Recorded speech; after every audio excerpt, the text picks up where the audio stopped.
ረሱል አለይሂ ሰላቱ ወሰላም በሐዲሳቸው ኢተቂላህ ሐይቱማ ኩንት የትም ስፍራ ሆነህ ጌታ ያዘዘህን በመታዘዝ የከለከለህን በመከልከል አላህን ፍራ ተጠንቀቅ። ወአትቢኢ ሰይአት አልሐሰና መጥፎ በሰራህ ጊዜ በመትኩ መልካምን አስከትል ተምሑሃ ያብስልሃልና ያ መልካም ስራ። ስለዚህ በመልካም ስራ ላይ መሳተፍ ምንም ሸክ የለውም ኃጢያትን እንደሚያጠፋ። አሰደቀቱ አሉ ረሱላህ ሰለላሁ ዐለይሂ ወሰለም በሚስጥር የሚደረግ ሰደቃ ቱጥፊኡል ኸጢአ ኃጢያታችንን ያጠፋዋል። ከማ ዩጥፊኡል ማኡ ናር ልክ እሳትን ውሃ እንደሚያጠፋው አለይሂ ሰላቱ ወሰላም ሶላት ወንጀልን እንደሚያጸዳ በእለታዊ ትጥበት ምሳሌ አድርገው ተናግረዋል። አራአይቱም ምን ያሉት አያኽቢሩኒ እስኪ ንገሩኝ ለው አነ ነህረን ቢባቢ አሐዲኩም ከናንተ ባንዳችሁ ደጅ ላይ ንጹህ የሆነ ወራጅ ወንዝ ቢኖርና يغتسل منه كل يوم 5 مرات በየቀኑ እየገባ 5 ጊዜ ታጥቦ የሚወጣ ወይ ዋና ቦታ ነው ብንል 5 ጊዜ እየዋኘህ ብትወጣ هل يبقى من درنه شيء ከሰውነት ላይ የሚቀር ቆሻሻ አለ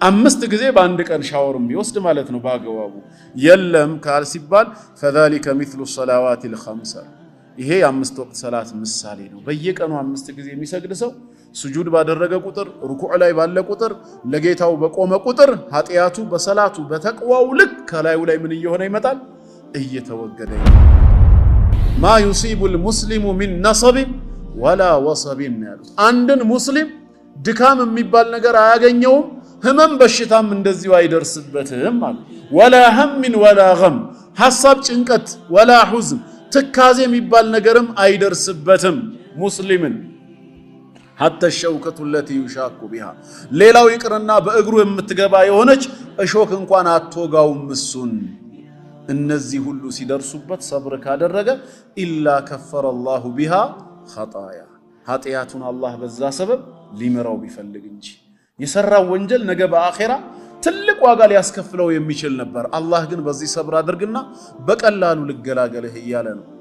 አላህ ደግሞ አንድ ባሪያው ኢማኑና መልካም ስራው በሰፋ በጠነከረ ቁጥር ፈተናውንም እየጨመረበት ነው የሚመጣው።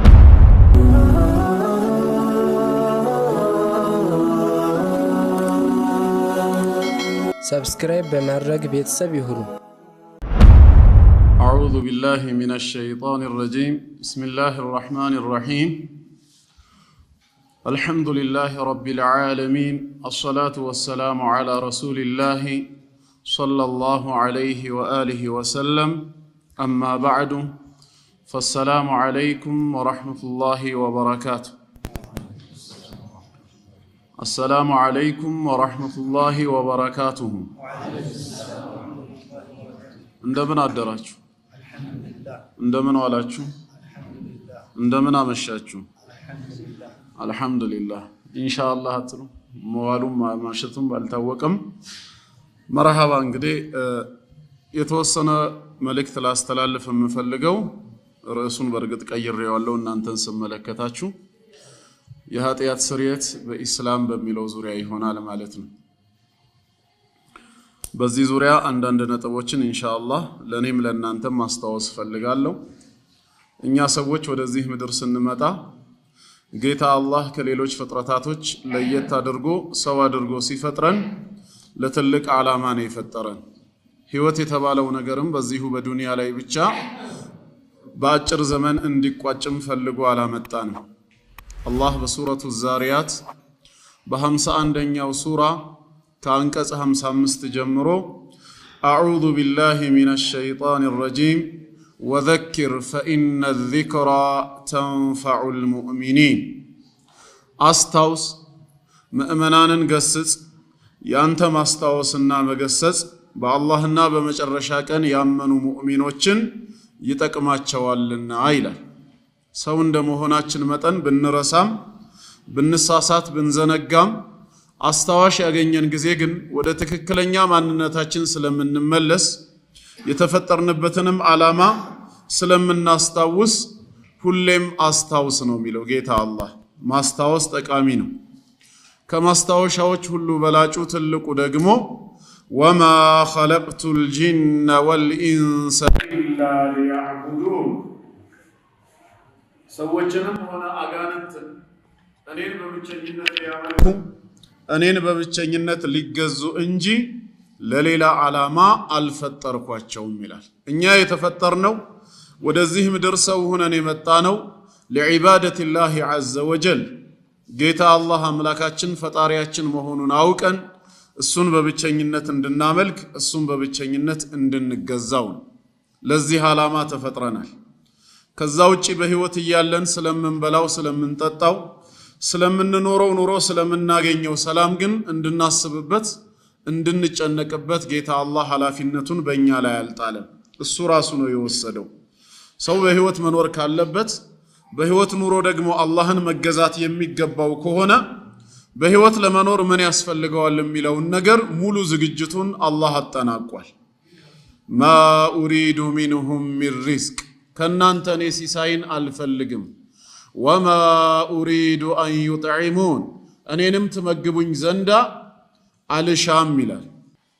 እኔንም ትመግቡኝ ዘንዳ አልሻም። ኢነላሃ ሁወ ረዛቁ ዙል ቁወቲል መቲን አላህ ራሱ ሲሳይን ሰጪ የብርቱ ኃይል ባለቤት ነው። እኔው ራሴ ረዝቃችኋለሁ፣ የናንተ ድርሻ እኔን መገዛት ብቻ ነው የሚለው።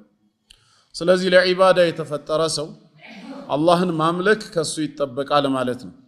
ከዒባዳ ተግባራቶች አንዱ ሰዎች ነንና በምናጠፋ ጊዜ ወደ አላህ በተውበት መመለስ በኢስቲግፋር በመልካም ስራ መመለስ አንዱ ስለሆነ ኢንሻአላህ ዛሬ አላህ ፍቃዱ ከሆነ በዚህ የኃጢአት ስርየት ጉዳይ ላይ ኢስላም ምን እንደሚያስተምር የተወሰነ መልእክት አስተላልፋለሁ ማለት ነው። ከኔ ጋር ለመከታተል ዝግጁ ናችሁ? አላህ ይወፍቀን። እንግዲህ የኃጢአት ስርየት መንገዶቹ ወይም አንድ ሙስሊም ኃጢአቱ የሚሰረዝበት መንገድ ምንድነው የሚለውን አንድ ሁለት ብለን ከማየታችን በፊት ቅድሚያ ማ ማዕነል ኸጢአ ኃጢአት ማለት ምንድነው የሚለውንም በተወሰነ መልኩ ማየቱ መመልከቱ ጠቃሚ ነው። ምክንያቱም በኢስላም ላይ የሚነሱ አንዳንድ ብዥታዎች ስላሉ እነዛም ብዥታዎች ለመግፈፍ እኛ ስለ ኃጢአት ያለን ግንዛቤም ትክክለኛ መሆኑን ለማሳየት የኃጢአትን ፍቺ ማየት ያስፈልጋል።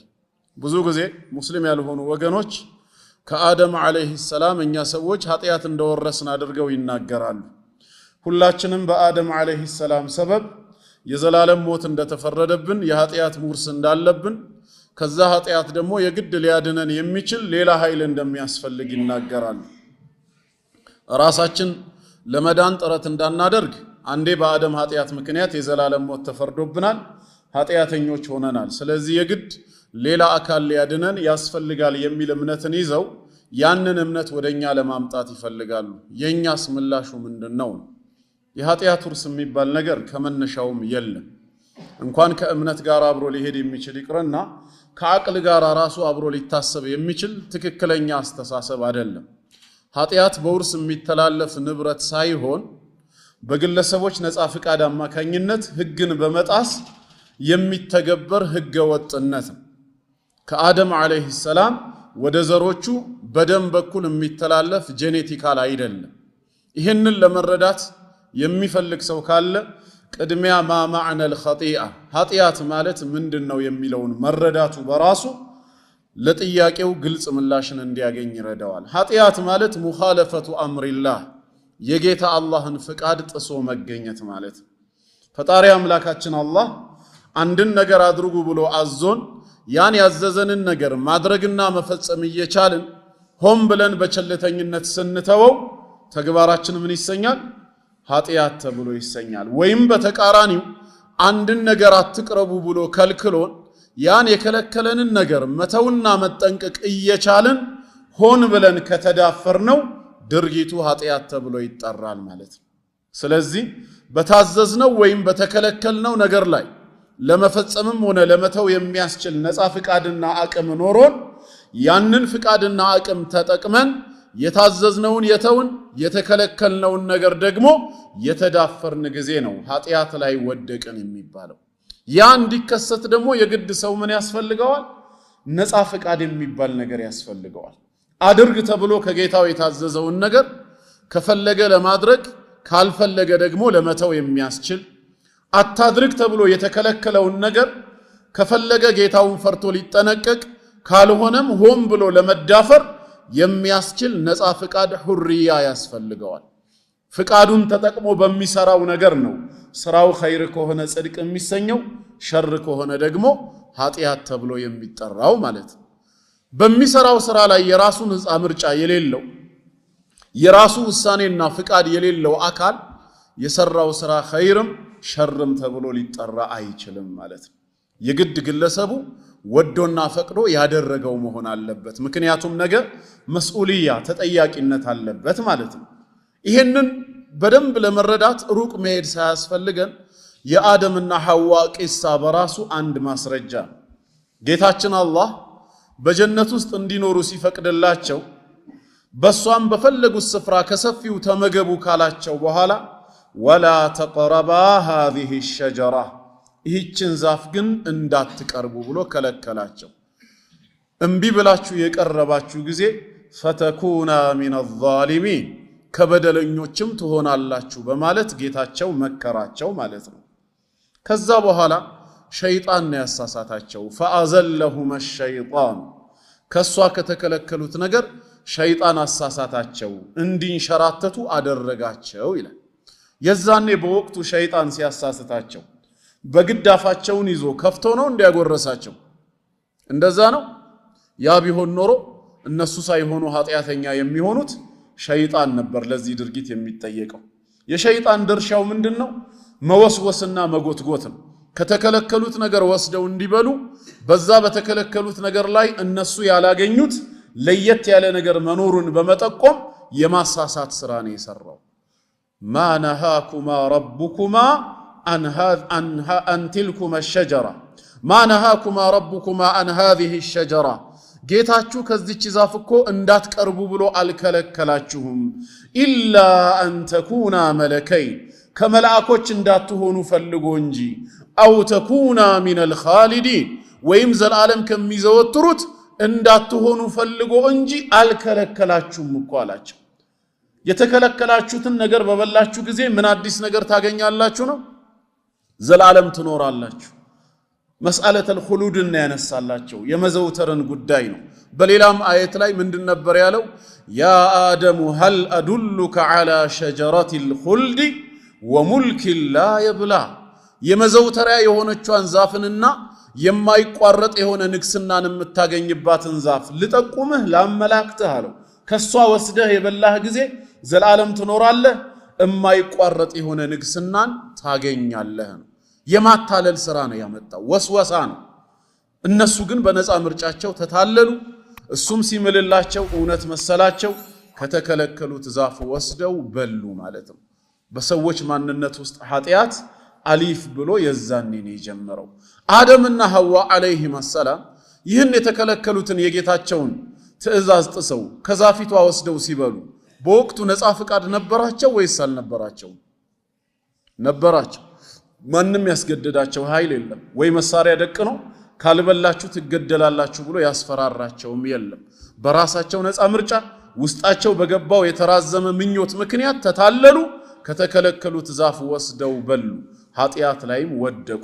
ፈዓሳ አደሙ ረበሁ ፈገዋ የጌታውን ትእዛዝ ጣሰ፣ ተሳሳተ በማለት ጌታችን አላህ ነገረን ማለት ነው። ስለዚህ ዛሬም እኛ ኃጢአት ላይ የምንወድቀው ልክ እንደ ወላጆቻችን አድርጉ ተብለን የታዘዝነውን ነገር ማድረግና መፈጸም እየቻለን በቸልተኝነት የተውነው ጊዜ አታድርጉ ተብለን የተከለከልነውንም ነገር ሆን ብለን መተውና መጠንቀቅ እየቻለን የተዳፈርነው ጊዜ ነው ድርጊቱ ኃጢአት የሚሰኘው። በዛ ነገር ላይ ነፃ ፍቃድ ነፃ ምርጫ ሊኖረን ይገባል። ከአደም አለይሂ ሰላም የምንወርሰው ከላይ ወደ ታች የሚተላለፍ ኃጢአት የሚባል ነገር ማዕናው ራሱ ትርጉም አልባ ነው። ምን ማለት ነው? እስቲ የአደም ኃጢአት ውርስ አለብኝ ብለህ ስትናገር ትርጉሙ ራሱ አደም አለይሂ ሰላም ይሄንን ኃጢአት በፈጸመ ጊዜ አንተ ነበርክ በቦታው? ነበርክ እንዴ? አብረህስ በልተሃል? እንዲበሉስ ተባብረሃቸዋል?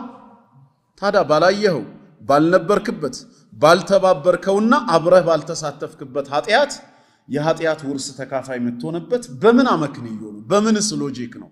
አባት ኃጢአት ሰራ ተብሎ ልጅም የኃጢአት ተካፋይ የሚሆነው? ጭራሽ ይህን ፍርድ የሚያስተላልፈው የዓለማቱ ጌታ አርራህማኑ ራሂም የሆነው አላህ ነው ሲባል ደግሞ በምን ሎጂክ ነው የምትቀበለው? የታለ ታዲያ ራህመቱ? አይደለም ጌታ አላህ ምድራዊ ህግና ስርዓትስ ይሄንን ይሰራዋል? አንድ ሰው ወንጀል ሰርቶ ቢሰወር ከህግ አካላቶች ቢያመልጥ ያ ሰው በቁጥጥር ውስጥ እስኪገኝ ድረስ ብለው የወንጀለኛውን ወንድም ወይ ቤተሰብ ያስራሉ እንዴ? እነሱን ይቀጣሉ? በፍጹም አያደርጉትም። ያ ወንጀለኛ የት እንደተደበቀ ካወቀ ጠቁሙ ለማለት መተው ከጠየቁ እንጂ በሱ ወንጀል ሰበብ ሌላው የሚያዝበት የሚቀጣበት ምክንያት የለም። አላህ ደግሞ ከሰው በላይ ፍጹም ፍትሃዊ አምላክ ነው። አላህ ደግሞ ከእናት በላይ ለባሪያዎቹ አርራህማኑ ራሂም እጅግ በጣም ሩህሩህ አዛኝ የሆነ አምላክ ነው። በዚህ ከተስማማን ይሄ አዛኝ ጌታ በምን ምክንያት ነው ሁለት ሰዎች ከብዙ ሺህ ዓመታት በፊት በጀነት ውስጥ በፈጸሙት ጥቃት ምክንያት የዘላለምን ሞት በዘሮቻቸው ላይ ፈረደ የምንለው? የዘላለም ሞት ማለት በእነዚህ ወገኖቻችን ገለጻ ጀሃነም እሳት ማለት ነው። ሞትና ጀሃነም በርግጥ የሚገናኙ አይደሉም። ጀሃነም ውስጥ ሞት የለም። ጀሃነም ውስጥ ህይወት የለም። ስቃይ ነው ያለው ሁል ጊዜ። ነገር ግን በእነዚህ ሰዎች ገለጻ እንኳን ብንሄድ እኛ የዘላለም ሞት ተፈርዶብናል ማለት ነው። ምን ስላደረግን? ምንም ያደረከው ወንጀል የለም። ምንም ያጠፋው ጥፋት የለም። ከብዙ ሺህ ዓመታት በፊት ይኖር የነበሩት ሁለቱ ወላጆችህ እናትና አባትህ አደምና ሐዋ አለይሂማ ሰላም በጀነት ውስጥ ባጠፉት ጥፋት ምክንያት ፍርዱ እርግማኑ አንተንም ጭምር ይመለከታል። የዘላለም ሞት ተፈርዶብሃል። ነገ የውሙል ቂያማ በጌታ ፊት ቆመህ ብትጠይቅ ምንድነው የምታገኘው መልስ? የዘላለም ሞት ጀሃነም እሳትን ጌታዬ ሆይ ለምን ፈረድክብኝ ብትለው በገዛ ክህደትህ በገዛ ኃጢያትህ አይደለም የፈረድኩብህ ወላጅህ በፈጸመው ጥፋት ነው። ምን እንደዚህ አይነት አስተሳሰብ ምንድነው? ከኔ ጋር ናችሁ አይደል? ኢስላም ግን በዚህ መልኩ አይደለም የሚያስተምረን። ኃጢያት በውርስ የሚተላለፍ ንብረት አይደለም፣ ገንዘብ ወይ ደግሞ በሽታ አይደለም። በግለሰቦች ነፃ ፈቃድ አማካኝነት ህግን በመጣስ የሚፈጸም ተግባር እንጂ። አላህ አስቀድሞ በሱረቱ ነጅም እንደነገረን አም ለም ዩነባእ ቢማ ፊ ሱሑፊ ሙሳ፣ ከዚህ በፊት ለሙሳ አለይሂ ሰላም በተሰጠው ጽሑፍ ውስጥ የተነገረ አይደለምን? ወኢብራሂም አለዚ ወፋ፣ ያስ የታዘዘውን ሙሉ በሙሉ የፈጸመው በሆነው በኢብራሂም አለይሂ ሰላም ጽሑፎች ላይ የተነገረ አይደለም እንዴ አለ። ምንድነው የተነገረው? አላ ተዚሩ ዋዚረቱ ዊዝራ ኡኽራ፣ ኃጢአት ተሸካሚ ነፍስ የሌላውን ኃጢአት አትሸከምም በማለት ወአን ለይሰ ሊልኢንሳኒ ኢላ ማ ሰዓ፣ ሰው የሰራው እንጂ ሌላ ምንም የለውም መባልን። አንተ ላይ ያለብህ ወይ ለአንተ ያለ ራስህ የሰራኸው እንጂ ሌላ የለም በመባል ወአነ ሰዕየሁ ሰውፈ ዩራ፣ ልፋቱና ሩጫው ትጋቱ በጠቅላላ ነገ በጌታው የፍርድ ሚዛን ይታይና ثم يجزاه الجزاء الأوفى፣ ከዛም ጌታው የተሟላ የሆነ ምንዳን ይሰጣዋል መባል ጥንትስ በነበሩ ጽሑፎች የተነገረ አይደለም እንዴ ይላል። ኢስላም የሚያስተምረው በዚህ መልክ ነው። በሌላም አየት ላይ ኩሉ ነፍሲን ቢማ ከሰበት ረሂና፣ እያንዳንዲቷ ነፍስ በሰራችው ስራ በነፍስ ወከፍ ተያዥ ናት ነው የሚለው። ስለኔ የሚጠየቅ ሌላ አካል የለም። በኔ ኸይር ስራና ጽድቅ ስራም የሚድን ሌላ አካል የለም። አባታችን ኢብራሂም አለይሂ ሰላም በእምነቱና በታዛዥነቱ የዳነ የጀነት ሰው መሆኑን ሁላችንም እናውቃለን። ግን ይሄ ኢማኑ ይሄ መልካም ስራው ለአባቱ የጠቀመው ነገር ነበር? ምንም የጠቀመው ነገር የለም። አባቱ ጣዖት አምላኪ ነው፣ የእሳት ሰው ነው። የአባቱ ጣዖት አምላኪ መሆን፣ የአባቱ ኩፍር ላይ መዘፈቅ የኢብራሂምን ኢማን አለይሂ ሰላም የጎዳው ነገር አለ እንዴ? የለም። እምነትና ክህደት ጥቅምና ጉዳቱ ለማን ነው ከተባለ ለባለቤቱ፣ ከአንዱ ወደ ሌላው የሚተላለፍበት ምክንያት የለም። ስለዚህ በወቅቱ በጀነት ውስጥ ተፈጽሞ የነበረው የአደምና የሐዋ አለይሂም ሰላም ስህተት ቅጣት አለው እንኳ ከተባለ ቅጣቱ የሚመለከተው ማንን ነው? ሁለቱን ነው እንጂ የሚመለከተው እኛን ዝርያዎቻቸውን በወቅቱ ያልተፈጠርነውን ያልነበርነውን አይደለም። ተባባሪም አይደለንም፣ አብረንም አላጠፋንም፣ ሲያጠፉ አይተንም በዝምታ ያለፍንም አይደለንም። በምን መልኩ ነው ታዲያ የኃጢአት ውርስ አለባችሁ የምንባለው? ምን አይነት ሎጂክ ነው? የኃጢአት ትርጉም ከሚለውስ አልተጋጨም? ምክንያቱም የኃጢአት ትርጉሙ የአምላክን ፈቃድ መጣስ ነው ከተባለ ፈቃዱን ሳንጥስ በጣሱ ሰዎች ሰበብ እኛም ኃጢአተኛ ተደርገን መቆጠር ምን ማለት ነው? ከዘር ወደ ዘር የሚተላለፈው በሽታ ነው። አባት የአስም በሽተኛ ከሆነ ትዳር መስርቶ በወለደው ልጁ ወደ ልጁ ሊተላለፍ ይችላል በደሙ በኩል ከዘር ወደ ዘር የሚተላለፈው ንብረት ነው ኃጢያት ግን ግለሰቦች ጫንቃ ላይ ነው ያለው እኔ የሰራሁት ኃጢያት የኔ ተደርጎ ይቆጠራል እንጂ የልጄ ተደርጎ አይቆጠርም እኔ የሰራሁት ኸይር ስራ ነገ የውሙል ቂያማ በሚዛን ላይ የሚቀመጠው በኔው ሚዛን እንጂ በልጄ ሚዛን ላይ አይደለም ከሌሎች ጋር በተገናኘ መልኩ ያለው ስርዓት እዚሁ ዱንያ ላይ ነው ምድራዊ መርገምትና በረከት እንደሚባለው በእኛ ቤት ውስጥ በኔ መታዘዝ በኔ ኸይረኝነት ሰበብ ቤተሰቦቼ ሊረዘቁ ይችላሉ በኔ ወንጀል በኔ ጥፋት ሰበብ ቤተሰቤ ውስጥ ችግር ሊከሰት ይችላል ያ የዱንያ ጉዳይ ነው አኺራ ላይ ግን እያንዳንዱ ሰው በነፍስ ወከፍ ነው የሚያዘው በሰራው ስራ ነው የሚጠየቀው በአደም አለይሂ ሰላም ዘላለም የሚፈረድብኝ ምንም ጥፋትም ሆነ ሞት ወይም ጀሃነም የለም ተግባባናው ስለዚህ ቅድሚያ ከዚህ ትርጓሜ ነው የምንነሳው ታዳ እንደዛ ከሆነ ይላሉ ወደ ሌላው ርዕስ ከመሄዴ በፊት ጥያቄ ያነሳሉ አደምና ሐዋ አለይሂማ ሰላም በሰሩት ጥፋት ምክንያት አላህ ሌሎችን የማይቀጣ የዘላለም ሞት የማይፈርድ ከሆነ ለምንድነው ታዳኛ ልጆቻቸው እዚህ ምድር ላይ የኖር ነው እነሱ ከጀነት ሲወጡ እኛ ጀነት ላይ ለምን ላይፉን አልቀጠልነው የሚል ጥያቄ ይነሳል ጥያቄው ሐቅ ተፈልጎበት ከሆነ ትክክለኛ ነው መልስም ያስፈልገዋል ነገር ግን መስመሩን የሳተ ስለሆነ መስመር መሳቱን ልንነግራቸው ይገባል ይሄ ጥያቄ መነሳት ያለበት መቼ ነው ከተባለ እንዴት መስመር እንደሳተ እንድንነግራቸው ነው እዛው ጀነት ውስጥ ተወልደን እዛው ጀነት ውስጥ ላይፍን አሊፍ ብለን ጀምረን ቢሆን ኖሮ ከሆነ ጊዜ በኋላ ሁለቱ ወላጆቻችን አትቅረቡ የተባሉትን ዛፍ ቀርበው ቢበሉ ኖሮ ሁለቱ ተነጥለው ያጠፋችሁት ውጡ ከጀነት ልጆቻቸው ግን ከነሱ ጋር ምንም አይነት ግንኙነት ስለሌላችሁ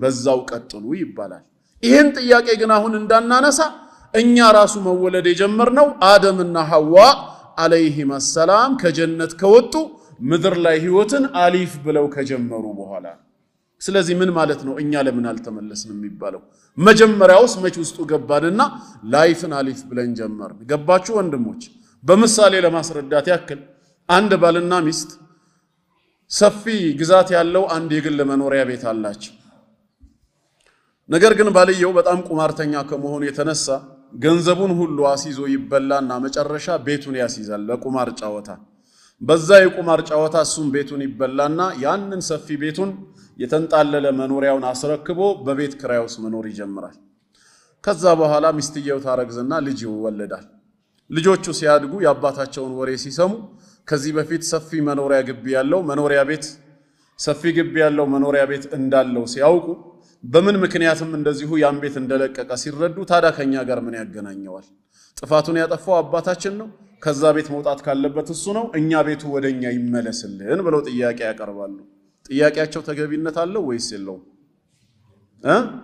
የለውም ምክንያቱም በዛ ቤት ውስጥ አልተወለዱም አልኖሩም እነሱ የተፈጠሩት በኪራይ ቤት ውስጥ ይያሉ ነው ይሄን ጥያቄ ማንሳት የሚችሉት መቼ ነበር እዛው ቤት ውስጥ ይያሉ ተወልደው አድገው ቢሆን ኖሮና ባልየው ቤቱን በቁማር አሲዞ ተጫውተው ቢበላ እኛ ቤታችንን አንሰጥም ቁማሩን አልተጫወትንም የተጫወትከው አንተ ነህ ከፈለክም ሰርተ ካልሆነም ሂደ ሰርቀህ ክፈል የራስ ጉዳይ ማለት ይችላሉ በቤቱ ላይ ምን ስላላቸው ድርሻ ስላላቸው አባት በተጫወተው ቁማር እኛም አብረን ቤቱን ምንለቅበት ምክንያት የለም የኛም ጭምር ነው ቢሉ መብት አላቸውና ታዳ አደምና ሐዋ ባጠፉት ጥፋት ጌታ አላህ ዘሮቹን አይቀጣም የምትሉ ከሆነ ለምንኛ አልተመለስን ብለን ቢሉ ሰዎች ባጭሩ የሚሰጣቸው ምላሽ እዛ ነበር ነው የመጀመሪያ አልነበርንም እኛ የተወለድነው ወደዚህ ምድር ላይ ከመጡ በኋላ ነው ስለዚህ ጥያቄው አግባብነት የለውም እና አሁንም ወደ ዋናው ስንመለስ ጌታ አላህ አንዱ በሰራው ወንጀል ነገ የውሙል ቂያማ ሌላው ላይ የሚፈርድ አንዱ በሰራው ኸይር ስራ ሌላውን ለጀነት የሚዳርግ ነው የሚል እምነት የለንም እያንዳንዲቷ ነፍስ በሰራችው የምትያዝ ነች ኃጢያት ማለት ሙኻለፈቱ አምሪላህ ዐዘ ወጀል የጌታ አላህን ትእዛዝ በራስ ፍቃድ ጥሶ መገኘት ነው ይሄንን ነጥብ ካነሳሁኝ ወደ ሁለተኛው ነጥብ ስንገባ ሌላውን እናነሳው የሚገባው ሁለተኛው ነጥብ ደግሞ ሁላችንም ኃጢያተኞች መሆናችንን ማመን አለብን ይብዛም ይነስም አይነቱ ይለያይም ሰው ሆኖ ጥፋት ላይ ያልወደቀ የለም ሁላችንም ኃጢያተኛ ነን ሁላችንም ኃጢያተኛ ነን ስንል አሁንም እንዳንሳሳት ከአደም አለይሂ ሰላም የወረስነው ኑሮ ሳይሆን የግብር ኃጢአት ህግን በመተላለፍ ራሳችን የወደቅንበት ማለት እንጂ ከላይ ወደ ታች የተላለፈ አይደለም። ምክንያቱም ማንም ሰው ሲወለድ ከኃጢአት የነጻ ንጹህ ሆኖ ይወለዳል ተብሎ ስለተነገረን የወረስነው ኃጢአት የለም የሰራ ነው እንጂ ብለን እናምናለን። ትክክለኛ ሐጅን የፈጸመ ሙስሊም ከሐጅ ተግባሩ ሲመለስ ከኃጢአት የጸዳ ሆኖ እንደሚመለስ ረሱል አለይሂ ሰላቱ ወሰላም በምን ምሳሌ ነው የነገሩን? ከየውመ ወለደትሁ ኡሙሁ ነው ያሉት። ልክ እናቱን እንደወለደችው ቀን ይሆናል አሉ። የተወለደ ሰው በተወለደበት ቀን ምን የለበትም? ኃጢአት የለበትም። በሌላ ሐዲስም ሩፊዐ አልቀለሙ ዐን ሰላሲ ቀለም ከሶስት ሰዎች ላይ ተነስቷል። አንዱ ማን ነው? ዐኒ ሰቢይ ሐታ የሕተሊም ሕፃን የሆነ ሰው ለአካለ መጠን እስኪደርስ ድረስ ንጹህ ነውና ማለት ነው። ስለዚህ ሁላችንም ኃጢአተኛ ነን ብለን ስናምን በውርስ የተቀበልነው ማለት ሳይሆን በግብር በተግባራችን ወይ አድርጎ የተባልነውን ዋጅብ ችላ በማለት ወይ አታድርጎ የተባልነውን ሐራም በመዳፈር የፈጸምነው እንዳለ ልናምን ይገባል። ይሄ መሆኑን ጌታ አላህ ራሱ ነግሮናል። በሱረቱ ፋጢር 35ኛ ሱራ አንቀጽ 45 ላይ የመጨረሻው አየት ላይ ወለው ዩአኺዙ ላሁ ናሰ ቢማ ከሰቡ እኔ አላህ ሰዎች በሰሩት ወንጀል ምክንያት ወዲያውኑ በቅጣት የሚይዛቸው አምላክ ብሆን ኖሮ አለ። ልክ እንደ ምድራዊ ህግና ስርዓት ማለት ነው። ህግን ስንተላለፍ የህግ አካላት ካዩን ወዲያው ይዘው በቁጥጥር ስር አውለው ፍርድ ቤት እንደሚያቀርቡን በ24 ሰዓት በ48 ሰዓት ፋይል እንደሚከፈትብን ልክ እንደዛው አላህ ከኛ ጋር ሙዓመላ ቢያደርግ ኖሮ ምን ይከሰት ነበር? ወንጀል በሰራን ሰዓት ወዲያውኑ ተመጣጣኝ ቅጣትን ቢያወርድ ማ ተረከ ዐላ ظهرها ሚን ዳባ የመሬት ወለል ላይ ተንቀሳቃሽ የሆነን አንድንም አይተውም ነበር ነው ያለው። ሁላችሁንም አጠፋችሁ ነበር ነው ያለው። ይሄ ማለት ሁላችንም ምንድነን ማለት ነው? ኃጢአተኞች ነን ማለት ነው። ይብዛም ይነስም አይነቱና መጠኑ ያንዱ ከሌላው ቢለያይም ሰው ሁሉ ጥፋት ላይ እንደወደቀ ነው የሚነግረን። ነቢያችን አለይሂ ሰላቱ ወሰላም ኩሉ በኒ አደም ኸጣ የአደም ልጆች በጠቅላላ ሲበዛ ተሳሳች ናቸው። ወኸይሩል ኸጣኢን አተዋቡን ከተሳሳቾች ሁሉ በላጮቹ ግን በተውበት የሚመለሱ ናቸው ብለው ጥፋት ላይ እንደወደቅን ነግረውናል። እኛም አምነን መቀበል አለብን። ሆን ብለን ፈቅደን ኃጢአት ላይ ስለወደቅን እዚህም ላይ ወገኖቻችን ከኛ የተለየ አቋም አላቸው። ሰው ኃጢአት ላይ የወደቀው ኃጢአትን አለመስራት ስለማይችል ነው ይላሉ። በብዙ ውይይቶች የገጠመኝ ነው። ሰው ኃጢአትን አልስራ ካለ አለመስራት ይችላል ወይስ አይችልም ብትሏቸው በፍጹም አይችልም ነው የሚሉት። አይችልም። በቃ አንዴ የወደቀው የአደም ዘር ሆኗል። መሰረቱ ስለተበላሸ ስሩ ስለተበከለ ቅርንጫፉ ሁሉ ተበክሏል። አለመስራትን አይችልም ይላሉ። ይሄ ከእምነትም ከሎጂክም አንፃር ረጅም ርቀት የሚያስኬድ ፊክራ አይደለም። እንዴት የሚባል ከሆነ ከእምነት አንቀጾች እንነሳለን። ሰው በራሱ ኃጢአትን አልስራ ብሎ ቢወስን ንጹህ የአላህ ባሪያ ለመሆን ብሎ ቢያቅድ አይችልም ከተባለ ኃጢአትን አልስራ ብሎ ቢወስን ንጹህ የአላህ ባሪያ ለመሆን ብሎ ቢያቅድ አይችልም ከተባለ ታዲያ በአላህ ቃል ውስጥ አትስራ የሚለው ቃል ምን ሊያረግ መጣ? ምክንያቱም አላህ አንድን ህግ ሲያዝ ወይ ሌላን ህግ ሲከለክል ምንን መስፈርት ያደረገ ነው? አቅምና ችሎታን መስፈርት ያደረገ ነው። ላ ዩከሊፉ ላሁ ነፍሰን ኢላ ውስዓሃ አላህ አንዲትን ነፍስ ያቅሟን እንጂ ከአቅሟ በላይ አያስገድዳትም ነው። የሰጣትን እንጂ አይጠይቃትም ነው። ኃጢአትን አለመስራት የማንችል ሆነን ከተፈጠርን አትስሩ ማለት ምንድነው ማዕናው? ይሄ ማለት ሰውየው ከ50 ኪሎ ግራም በላይ ሰው በእጁ ሊያነሳ አይችልም። አንተ ይሄንን ያወቅ ቅጥር ሰራተኛ አድርገህ ቀጥረኸው ነበር። ያን 100 ኪሎ ግራም ከቦታው አንስቶ ማለት ነው ሲሚንቶውን እዚህ እንዲያመጣው አዘዝከው። ሞከረ አቃተው፣ ወደቀ። ሰነፍ ሰራተኛ ብለህ አባረርከው። ሰነፉ ግን እሱ ነው ወይስ አንተ ነህ? እንደ ሐቂቃው ማን ነው ቀጣሪው? እሱ አይደለም። ያማ ከአቅሙ በላይ ነው የታዘዘው። መጀመሪያ አንተ ሰራተኛ ስትቀጥር የምታዘው ነገር ሁሉ በአቅሙ ልክ ሊሆን ይችላል። ጌታ አላህ እኛን ሲፈጥረን ችሎታችንን ያውቀዋል ከምን እስከ ምን እንደሆነ። ስለዚህ ህግን ሲያወጣ ሲደነግግ በአቅማችን ልክ ነው የሚያዘን። ይሄንን ከተስማማንበት ኃጢአትን አለመስራት የማንችል ከሆነ ወደድንም ጠላንም እዛ ኃጢአት ላይ ምንወድቅ ከሆነ አትስሩ ብሎ መከልከሉ ምንድነው ትርጉሙ ታዲያ ፋይዳው? እሺ ብለህ ትእዛዙን ተቀብለህ ላለመስራት ብትወስንም አትችልም ተብሏል። ካልቻልክ አትስራ ማለቱ ማዕናው ምንድነው? ትርጉም አልባ ነው የሚሆነው። ሁለተኛስ የሎጂኩ ጥያቄ በሰራኸው ኃጢአትስ ለምን ተጠያቂ ትሆናለህ? ለምን ሰራህ ተብለህ ትጠየቃለህ ካለ የሰራኸውማ አለመስራትን ስለማትችል ነው። አለመስራትን እየቻልክ መተውን እየቻልክ ሆን ብለህ ብትዳፈርማ ኖሮ ለምን ተዳፈርክ ተብለህ ልትጠየቅ ነበር በጌታ ፊት። አሁን ግን ኃጢአት ላይ የወደቅከው ምንድነው? አለመስራትን መጀመሪያ የማትችል ስለሆነ መስራቱ ግድ ሆኗል ማለት ነው። ካቅም በላይ ሆኖ ግድ ሆኖ በሰራኸው ነገር በወንጀለኝነት ትከሰሳለህ? አይ ካቅም በላይ ግድ ሆኖ በሰራኸው ነገር አትከሰስም ከተባለ ደግሞ የትኛው ኃጢአት ነው ታዲያ እኔን የሚያስከስሰኝ? ኃጢአትን አለመስራት አትችልም ተብያለሁ። ይሄ ደግሞ ከእስልምና ማስተምሮ ይጋጫል። ጌታችን አላህ ሱረቱል ማኢዳ ቁጥር 3 ጀምራችሁ ብትመለከቱት በእኛ ላይ ሐራም ያደረጋቸውን ነገሮች ይዘረዝርና እንዳንቀርባቸው መጨረሻ ላይ ግን ምንድነው ያለው? ፈማን ይጥራ እነዚህን ተግባራት ኃጢአት የተሰኙትን ለመስራት የተገደደ ሰው ግን ይላል ፊ መኽመሰቲን አይ ፊ መጃዓቲን ሸዲዳ ብርቱ የሆነ ረሃብ ገጥሞት غير متجانف لإثم ወደ ወንጀል ያላዘነበለ ሆኖ ለመስራት የተገደደ ሰው ግን ካለ ያድርገው فإن الله غفور رحيم አላህ ይቅር ባይ አዛኝ ነው ይላል። ለምሳሌ አንተ የአላህ ስም ሳይወሳበት በራሱ ጊዜ የሞተ በክትን መብላት ክልክል ነው። ኢንማ ሐረመ ዐለይኩም ብሎ አላህ አልመይተተ የሞተን ነገር እርም አድርጎብናል። ኸምርንም መጠጣት እንደዚሁ ክልክል ሆኗል። ፊልድ ወጣህ አንተ መሃል በረሃ ላይ ደረስክ። ውሃ ጥምና ረሃብ ይዞሃል። ልትሞት ተቃርበሃል። ያሰብከው ከተማ ለመድረስ ገና ብዙ ኪሎ ሜትር ይቀርሃል። ከፊት ለፊት የሞተ እንስሳ በክት አገኘ የአላህ ስም ሳይወሳበት። ረሃቤን ያስታግስልኛል ብለህ የተወሰነ ልትበላ ስትል የአላህ ስም ያልተወሳበት እርድ ነው። በጠርሙስም ፈሳሽ ነገር አግኝተህ እንደው ቢያንስ ይታደገኛል ጥሜን ይቆርጥልኛል ብለህ ልትጠጣው ስትከፍተው ኸምር ሆኖ አገኘኸው። ምን ታደርጋለህ ነው በዚህ ሰዓት?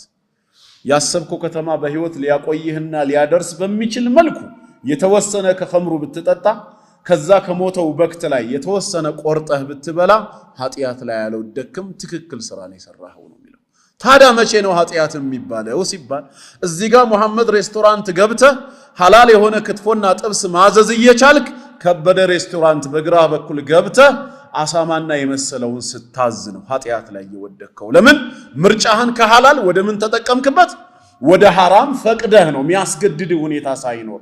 እዚህ ጋር ሐላል የሆኑ ለስላሳዎች ወተትና ውሃ መጠጦች እያሉ ቢራና መሰሉን እዚህ ገብተህ ያዘዝክ ጊዜ ተግባር ኃጢአት ይሰኛል። ያንን ወቅት ያንን ሳንቲም ያንን ጉልበት ለሐላልም መጠቀም የምትችልበት ነበር። ኢብቲላእ ነው። በተሰጠህ በዛ ነፃ ምርጫ ወደ ሐራሙ ስላዘነበልክ ነው የምትጠየቀው። ይሄ ፊልድ የወጣው ሰውዬ ግን ህይወቱን ከማትረፍ ውጪ ምንም አማራጭ የለውም። ከጎኑ ሌላ ሐላል ምግብ ሐላል መጠጥ የለም። እሱም እስክጠግብ ድረስ ሳይሆን ያለው ያሰብኩት ከተማ በህይወት እስኪያቆየኝ እዛ ሐላሉን እስካገኝ ድረስ ብሎ ጥሙን በሚቆርጥለት ረሃቡን በሚያስታግስለት ልክ ብቻ ነው ይበላው። فإن الله غفور رحيم ከምርጫ ጋር ነው የኃጢአት ትርጉሙ ማለት ነው። ከምትችለው ጋር ነው። አማር ኢብኑ ያሲር ሙሽሪኮች ይዘውት ጣዖታቸውን በመልካም እንዲያነሳ ረሱል አለይሂ ሰላቱ ወሰላምን በመጥፎ እንዲዘክር አስገደዱት። ፍቃደኛ አልሆነም። ዱላው ግን እየበረታበት ሲመጣ በጨረሻ ህይወቱን ለማትረፍ ሲል ፍቃዳቸውን ፈጸመላቸው። እየሮጠ ወደ አላህ መልእክተኛ መጣ። እሳቸውም እንደዚሁ ነገሩት። ውስጡ ምን እንደነበር ጠይቀውት فإن عادوا فعود ድጋሚ ይዘው ያንኑ ካረጉ ተመለሰላቸው ውስጥህ እስካላመነበት ድረስ አሉት። ጌታ አላህም አንቀጹን አወረደው። ልቡን ለክህደት ያሰፋ ሰው የአላህ ቁጣ በሱ ላይ እንደሚሆን ተናገረና ኢላ መን ኡክሪህ የኩፍር ንግግር እንዲናገር የተገደደ ሰው ብቻ ሲቀር እሱ እዚህ ውስጥ አይካተትም። ግን ምን ከመሆኑ ጋር ወቀልቡሁ ሙጥመኢኑን ቢልኢማን ልቡ በኢማን የተረጋጋ ሆኖ ሳለ ይላል። በምላስ ያልፈቀደውን ሰው ሊናገር ይችላል። የተገደደ ጊዜ ብቻ አይደለም፣ በደስታ ጊዜ በቁጣ ጊዜ ከራሱ አውት ኦፍ ኮንትሮል የማይሆን ነገር ሊናገር ይችላል። ግን አይያዝም። ሰውየው በዛች በረሃ ላይ ግመሉን ይዞ እየተጓዘ ፈንፈለተት ሚንሁ አመለጠችው ከሱ وعليها طعامه وشرابه ሚበላው ምግብና ሚጠጣው መጠጥ ላዩ ላይ ነበር እሱንም ጭምር ሪዝቁንም ነው ይዛውበት ሄደችው በረሃ ነው የሚመልስለት ሰው የለም فآيس منها ከሷ ተስፋ ቆረጠ فأتى شجرة فاضطجع في ظلها ወደ አንዲት ዛፍ መጣና በጥላዋ ስር ተጋደመ وقد آيس من راحلته በርግጥም ከመጋለቢያው ከግመሉ ተስፋ ቆርጦ ነበር فبينما هو كذلك ሰውየው በዚህ መሃል ያለ اذ هو بها قائمة عنده ሲነቃ አጠገቡ ቆማ አገኛት አላህ መለሰለት ግመሉን فاخذ بخطامها ወዲያውኑ ልጓሟን ይይዝና وقال من شدة الفرح ከደስታ ብዛት የተነሳ ምን አለ اللهم انت عبدي وانا ربك አላህ ሆይ አንተ ባሪያዬ ነህ እኔ ጌታህ ነኝ አለ የዚህ ሰው የንግግር በሸርዕ ሚዛን ቢታይ ኩፍር ነው አይደለም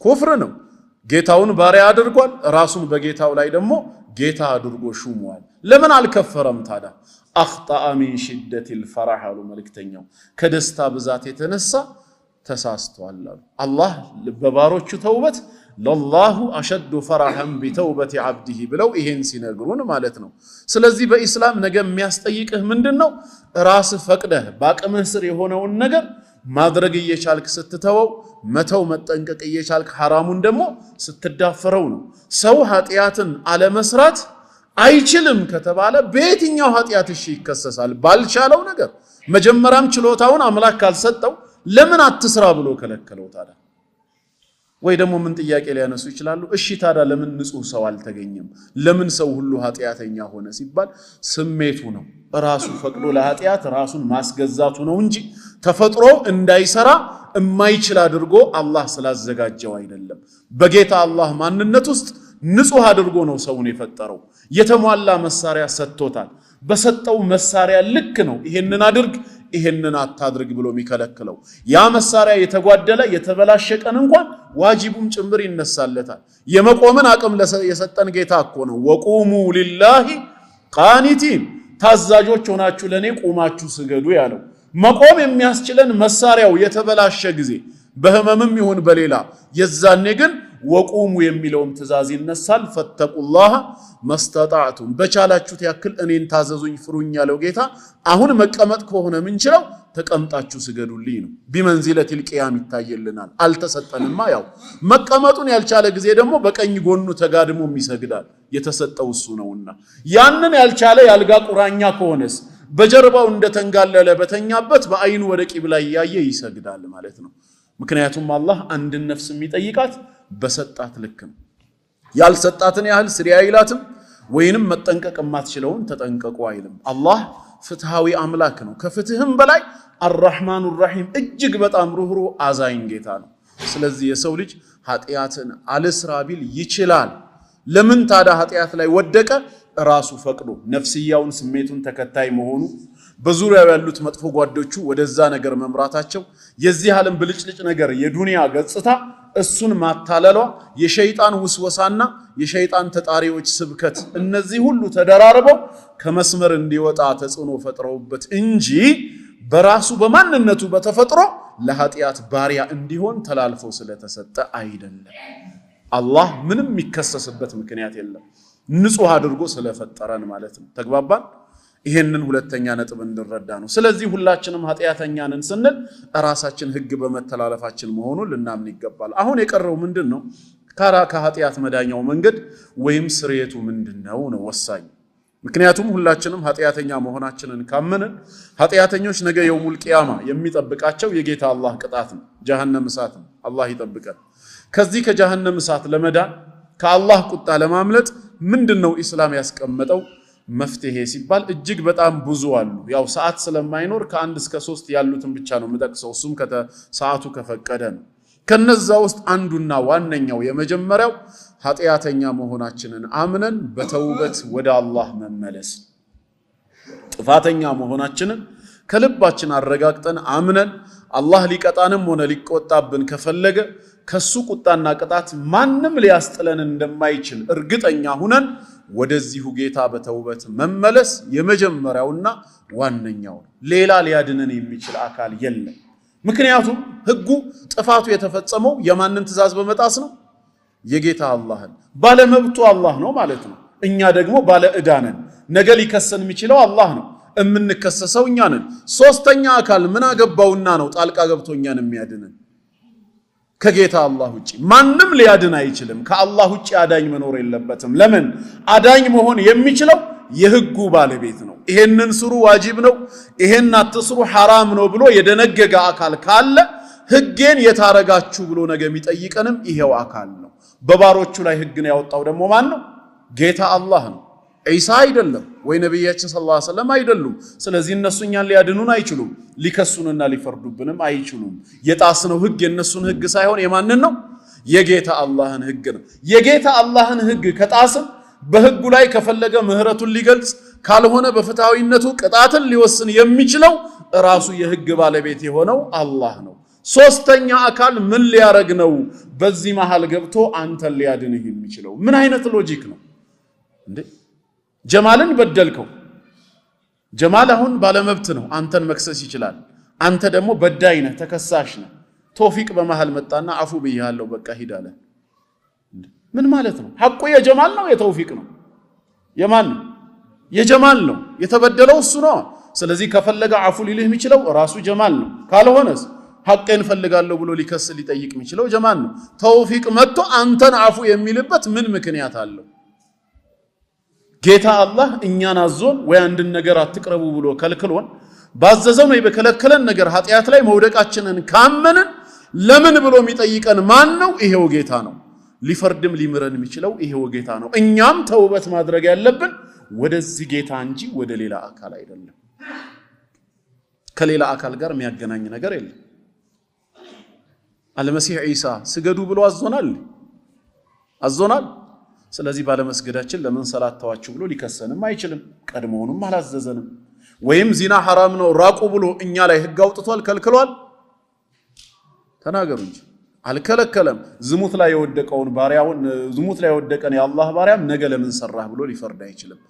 ህጌን የታደረክ ማለት የሚችለው ጌታ አላህ ነው። ስለሆነም ነገ የውሙል ቂያማ ወለነስአለነ الذين ارسل اليهم فلنسالن الذين ارسل اليهم ولنسالن المرسلين ወደነዚያ መልእክተኛ የተላከላቸውን ህዝቦች እንጠይቃለን እንዲሁም መልእክተኞቹን ይላል። መልእክተኛ የተላከላቸውን ህዝቦች አላህ ምን ብሎ ይጠይቃቸዋል? ማዛ አጀብቱሙል ሙርሰሊን በተለያየ ዘመን በተለያየ ስፍራ መልእክተኛ ልከላችሁ ነበር፣ ምንን ምላሽ ሰጣችሁ? አላህ ነው የሚጠይቀው። ለምን? መልእክተኛንም የላከው መጽሐፍትንም ያወረደው እሱ ነውና ህጌ የት አደረጋችሁ ብሎ እሱ ነው የሚጠይቀው። መልእክተኞቹንም እንደዚሁ የሰጣችሁ መጽሐፍ ምን አረጋችሁ ይላል። እያወቀ ለተላካችሁት ማህበረሰብ በአግባብነት አስተላልፋችኋል? ምስክራችሁስ ምንድነው ይላል። ከሱ በላይ ምስክር የለም። ስለዚህ እኛ ነገ የምንጠየቀው ስለ ህጉ ጌታ አላህ ዘንድ ከሆነ ዛሬ ተውበት ማድረግ አለብን ካልን ተውበቱ ወደ ማን ነው? ወደዚህ ጌታ ወደ አላህ ነው። ይሄ ሎጂክ እንዲገባን ነው። ሌላ ሶስተኛ አካል አያስፈልግም። ስለዚህ ቁርአን ምን ይላል ነው አሁን ጥያቄው። በሱረቱ ኑር 24ኛ ሱራ አንቀጽ 32 ላይ ወቱቡ ኢለላሂ ጀሚዓን አዩሀል ሙእሚኑን ይላል። እናንተ በአላህና በመጨረሻ ቀን ያመናችሁ ሰዎች ሆይ ወቱቡ ኢለላህ ወደ ጌታችሁ ተመለሱ አለ። ወደ ማን? ወደ አላህ። ተውበት ወደሱ እንጂ ወደ ሌላ አካል አይደለም። ዓላማው ስለምንድነው ከተባለ ለዓለኩም ቱፍሊሑን ትድኑ ዘንድ አለ። ከጌታ አላህ ቁጣ ከጌታ አላህ ቅጣት ሊያድነን የሚችለው ወደሱ ተውበት አድርገን መመለሳችን ብቻ ነው። ከአላህ ውጪ ሌላ አዳኝ ሊኖር አይችልም በምንም ሎጂክ። ያ ያድናል የተባለው አካል እንዴት ያድነናል? ምክንያቱም የፈጸምነው ኃጢአት የሱን አይደለማ፣ የጌታችንን ትእዛዝ ጥሰን ነው። ወይም የተውናቸው ችላ ያልናቸው ዋጂባት ካሉ ጌታችን የደነገገውን ነው ችላ ያልነው። ያ አካል ምን ብሎ ነው ሊያድን የሚመጣው? በማን ህግ ላይ? ወይስ ስልጣኑን ለቋል ማለት ነው? የመጀመሪያው አምላክ አሳልፎ ሰጥቷል። ስለዚህ እኛ ምናምነው ፍርድ ማን ነው? የአላህ ነው። ህግን ያወጣው እሱ ነው። ተውበትም ወቱቡ ኢለላህ ወደ አላህ ተመለሱ። ከፈለክ ልትቀጣኝ ካልሆነም በቸርነትህ ልትምረኝ የምትችለው አንተ ነህና ወንጀለኛ መሆኔን አምኛለሁ እባክህ ማረኝ በማለት ወደ አላህ መመለስ የመጀመሪያውና ዋናው የኃጢአት ስርየት መገለጫ መንገድ ነው በኢስላም። ጥፋተኛ መሆናችንን ከልብ ማመን አለብን።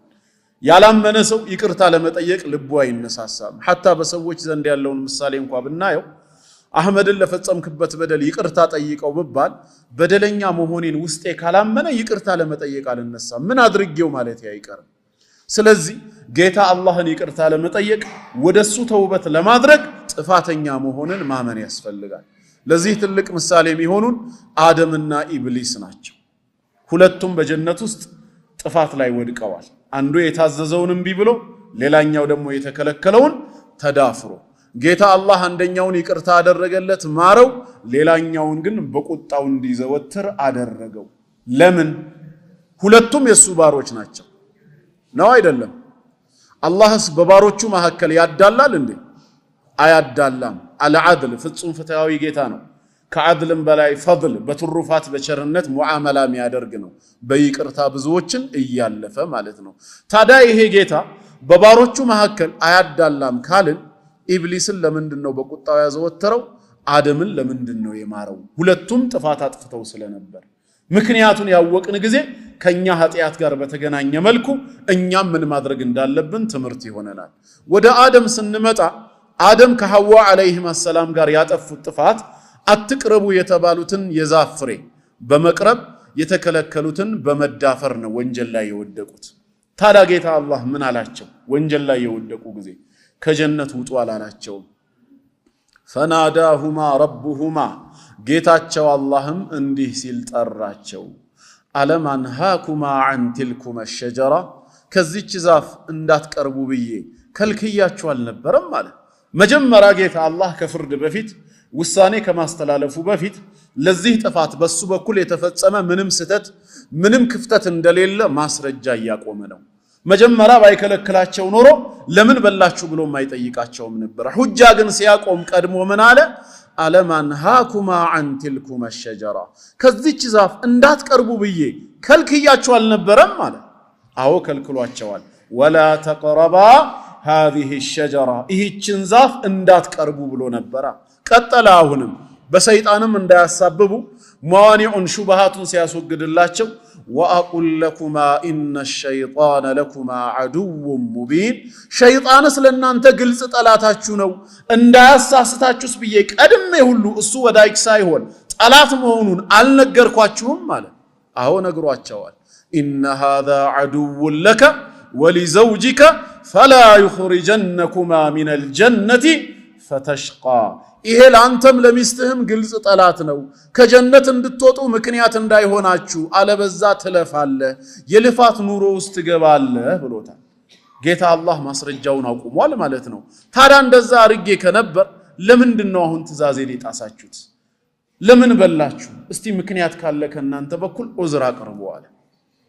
ያለ ዑዝር ደግሞ አላህ መቅጣት አይፈልግም። ነብያችን ሰለላሁ ዐለይሂ ወሰለም ليس احد احب العذر اليه من الله ከአላህ በተሻለ መልኩ ዑዝር ምክንያታዊነትን አላህ ዘንድ ተወዳጅ እንደሆነ ማንም ጋር ተወዳጅ አይደለም።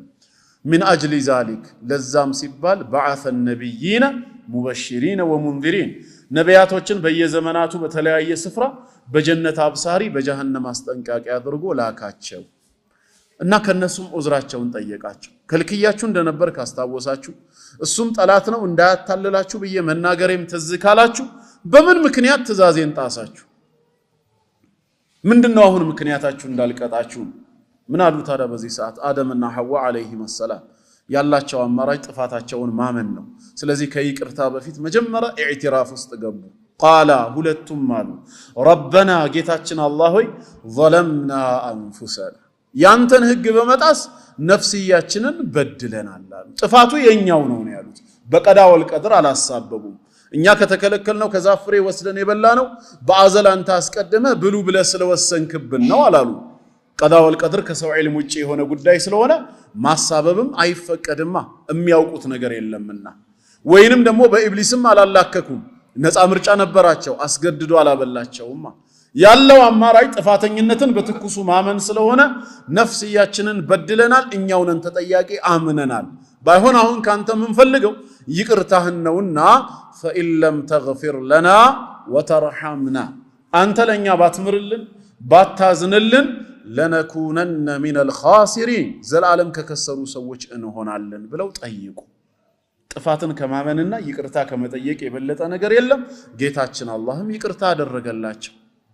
ፈታበ ዐለይህ እንዳለው ማለት ነው። ፈተለቃ አደሙ ሚን ረቢህ ከሊማትን ፈታበ ዐለይህ ኢነሁ ሁወ ተዋቡ ረሒም ተመለሰላቸው። በዚህ ምክንያት ማራቸው ማለት ነው። ወደ ኢብሊስ ስንመጣ ለአደምና ሐዋ የተትረፈረፈው ረሕመት ለኢብሊስ ጊዜ አልጠበበም። ስለዚህ ጌታችን አላህ ከመላእክት ጋር ለአደም ስገድ ብሎ ያዘዘው ጊዜ እሱም እምቢ ብሎ ነበር። አልሰግድም አለ አይደል? ታዲያ አልሰግድም በማለቱ ወዲያው ከጀነት ውጣ አለው እንደ ጌታችን አላለው።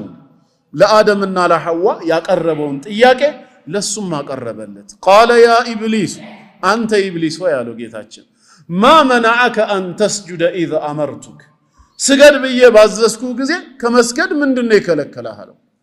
ምን እንደከለከለው አላህ ያውቃል። ከሱ ግን ቃል መውጣት አለበት። ሁጃ ላዩ ላይ መቆም አለበት። ሹብሃቶች ሊወገዱ ይገባል። አንተ ስጁድ ለማድረግ ከታች ቴልቦን ወይ ስፓይናል ኮርድህ ላይ ችግር ነበር፣ ወገብህ ተጣሟል፣ የከለከለህ ነገር አለ። ምንድነው የከለከለህ? ዑዝርህን አቅርብ አለው። እንደ አደምና ሐዋ ትቢቴ ነው ጥፋተኛ መሆኔን አምኛለሁ፣ እባክህ ጌታዬ ሆይ ይቅር በለኝ ቢል ያን ምህረት ያገኝ ነበር። ነገር ግን የኢብሊስ ምላሽ ምን ሆነ? እንደ አደምና ሐዋ ጥፋቱን ማመን ሳይሆን ቃለ አነ ኸይሩን ሚንሃ እንደውም ልታዘዝ አይገባኝም ነው ያለው። ምክንያቱም እኔ ከሱ ከአደም ዐለይሂ ሰላም የምሻል ነኝ። ለዛ ማረጋገጫው ኸለቅተኒ ሚን ናሪን ወኸለቅተሁ ሚን ጢን እኔን ከእሳት ስትፈጥረኝ እሱን ግን ከጭቃ ነው የፈጠርከው። ስለዚህ ከጭቃ ለተፈጠረ ፍጡር መስገድ አይገባኝም ማለት። ኢብሊስ ያስተውል የነበረው ምንድነው? እንድሰግድ የታዘዝኩት ለማን ነው የሚለውን ነው እንጂ እንድሰግድ ያዘዘኝ ማን ነው የሚለውን አይደለም። ያን ቢያስተውል ኑሮ በሰገደ ነበር። ስለዚህ መጀመሪያ አለመስገዱ ማዕሲያ ነበር። ላለመስገዱ እንደ ምክንያት የቆመው ደግሞ ኪብሩ ወደ ኩፍር እንዲቀየር አደረገው። ኢላ ኢብሊስ አባ ወስተክበረ ወካነ ሚነል ካፊሪን በዚህ ሰበብ ከካሃዲያን ሆነ ይላል። በቁጣው እንዲዘወትር ረሕመቱን እንዳያገኝ ያደረገው ጥፋተኝነቱን አለማመኑ፣ ጭራሽ በኩራት ልታዘዝ አይገባኝም ማለቱ ነው። ታዲያ ዛሬ ወደኛ ስንመጣ እኛ ደግሞ የሁለቱንም ወንጀል ነው እየፈጸምን ያለነው፣ የአደምንም የኢብሊስንም። የአደምን እንዴት ብዙ የተከለከልናቸውን ነገሮች ሙሐረማት እንዳፈራለን። የኢብሊስንስ እንዴት ብዙ የታዘዝናቸው ዋጂባቶችን መፈጸም እየቻል ችላ ብለን እንተዋለን። ሁለቱን ወንጀል ሰበሰበን። ጥሩ እጣ ፈንታችን በአኼራ ምን ይሁን ከተባለስ የአደም ይሁን ወይስ የኢብሊስ? የቱን ነው ምን መርጠው? የማንን?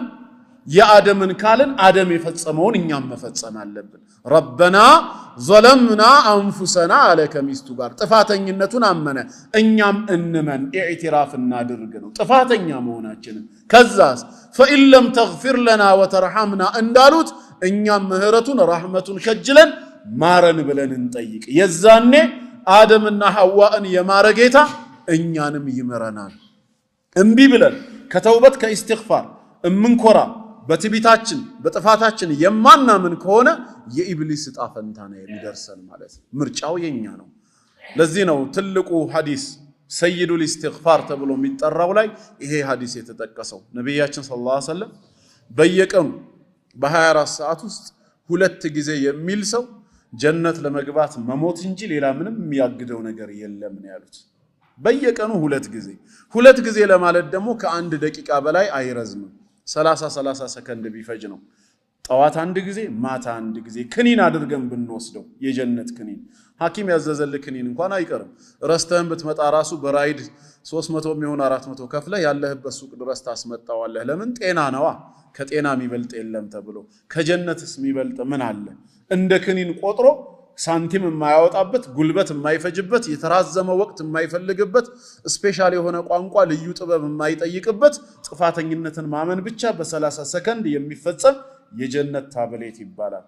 اللهم أنت ربي لا إله إلا أنت خلقتني وأنا عبدك وأنا على عهدك ووعدك ما استطعت أعوذ بك من شر ما صنعت أبوء لك بنعمتك علي وأبوء بذنبي فاغفر لي فإنه لا يغفر الذنوب إلا أنت اللهم أنت ربي أملاك يا الله وي أنت يني جيتانا خلقتني أنت نين فترهنيال وأنا عبدك أني أنت باريحنين وأنا على عهدك عند بآدم جربا لا ياللهن ودفت ودمدر عالم سمتا እንድፈጽም የማዘዝከኝን ነገር ለመፈጸም ቃል ኪዳንህን እየጠበቅኩ ነው ወዋዕዲክ እንዲሁም ያንተን የተስፋ ቃል ኪዳን ትእዛዝን ፈጽሜ ከሆነ ጀነትን እሰጥሃለሁ ብለ ቃል የገባህልኝንም ተስፋ አደርጋለሁ ማስተጣዕቱ የቻልኩትን ያክል አዑዙ ቢከ ሚን ሸሪ ማ ሰነዕቱ እኔ ከሰራኋቸው መጥፎ ነገሮች ሁሉ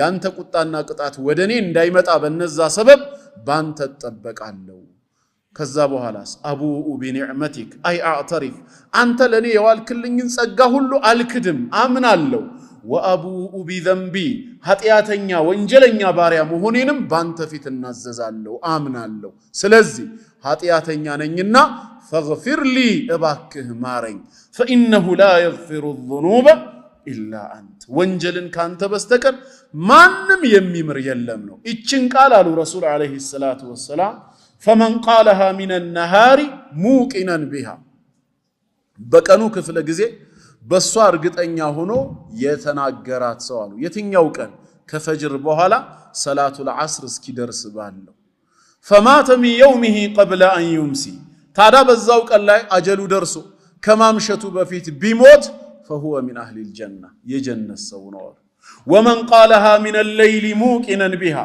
بلليتو كفلم مرغطኛ ሆኖ በሷ ያለ ሰው ከአስር በኋላ ፈጅር እስኪደርስ ደግሞ ባለው የተናገረ ሰው አንዴ ማለት ነው فمات من ليلته قبل أن يصبح كمان ጋቱ በፊት ቢሞት በዛው ሌሊት فهو من أهل الجنة የጀነት ሰው ጠዋት አንድ ማታ አንድ አሁን ያለውን ዚክር ብንደግመው 30 ሰከንድ እንኳን አይሞላም ዝም ብለን 30 ሰከንድ እንኳን ብናደርገው ሁለት ጊዜ ለማለት 1 ደቂቃ ነው የሚፈጀው በአንድ ቀን ውስጥ 1 ደቂቃ ነይቶ ኃጢያተኛ መሆኑን አምኖ ጌታዬ ይምረኝ ዘንድ ብሎ እንደ ዚክር ክኒን አድርጎ ለምን አይቆጥረው አላህ ይወፍቀን የተግባር ሰው ያደርጋል ኃጢያተኛ መሆናችንን እንድናምን አላህ ይፈልጋል ወርሰን ሳይሆን ራሳችን በግብር በቸልተኝነታችን የፈጸምነው ጥፋት አለብን ያን እንዲምረን ወደ አላህ ተውበት እናድርግ ቁል ያ ዒባዲየ الذين اسرفوا على انفسهم لا تقنطوا من رحمة الله كان إذنت مجم تسفان دات تقرطون ميلو إن الله يغفر الذنوب جميعا أني الله عندهم كن هاتياتن بتقلالا يممر جيتانا يبلا السما يمر وانجل إلا بالبيتو توبة اسكارجة استغفار اسكادرجة درس شركنم كفرنم بيهون الله يمرال إيه عندنا واننياو ነው በዚህ ዙሪያ የተነገሩ ብዙ ቁርአናዊ አንቀጾች ብዙ ሐዲሶች አሉ ግን ሰዓቱ አይበቃንም ማዕናው ግን ግልጽ ነው ተላልፏልና አንደኛው የስርየት መንገድ ይሄ ነው ኢስላም የሚያስተምረው የከፈረም ሰው ተውበት አድርጎ በሸሃደተይን ከተመለሰ ሙሉ ኃጢያቱ እንደሚሰረዝ ግልጽ ነው ሁለተኛውስ በኢስላም ከተውበት በተጨማሪ ሌሎች ኃጢያቶቻችን እንዲሰረዙ ኢስላም ምን ያበጀው መልካም ነገር ምን አለ ሲባል በኸይር ስራ ላይ መሳተፍ መልካም ስራ መስራት ኃጢያትን ያስወግዳል ብለን እናምናለን በአላህ ቸርነት ስራው በራሱ ኃጢያታችንን የማጥፋት አቅም አለው የሚል እምነት የለንም ጌታ አላህ ከተቀበለን በራህመቱ ካየለን በትንሿ